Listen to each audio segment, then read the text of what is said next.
আমার যদি শরীরটাই ভালো না থাকে তাহলে মনটাকে কি করে ভালো রাখবো বলো তো। নতুন বছরের প্রথম দিনটা যে আমার এইরকমভাবে কাটবে আমি সত্যিই ভাবতে পারিনি। 1 জানুয়ারি সবাই কত মজা করে, পিকনিক করে, এখানে সেখানে ঘুরতে যায়, ঘুরতে না গেলেও বাড়িতে কত রকম কত কিছু করে। আর আমাকে দেখো শরীর খারাপ নিয়ে এখন চুপচাপ বাড়িতে বসে আছি। যে কথাই বলে না, বছরের শেষ যার ভালো শুরুটাও তার ভালো হয়। আমার তো বছরের শেষটাই খারাপ যাচ্ছে, তাহলে শুরুটা ভালো হবে কি করে। 25শে ডিসেম্বরের আমরা বড় চার্চে গেছিলাম, সেই ব্লগটা তো তোমরা দেখেই নিয়েছো। তারপর থেকে আমার হালকা হালকা জ্বর, সর্দি, কাশি এরকমটা হয়, মানে ঠান্ডা লেগে গেছে আর কি। তো আমি ভাবলাম হয়তো ঠান্ডাই লেগেছে, ঠিক হয়ে যাবে, কিন্তু তারপরে যে এরকমটা হবে সেটা ভাবতে পারিনি।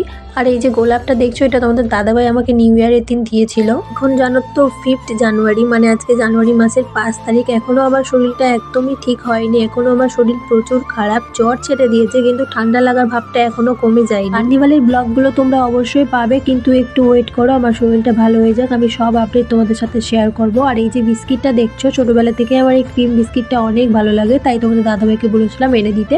তো এখন সেটাই খেয়ে নিচ্ছি। তো আজকের মতো টাটা।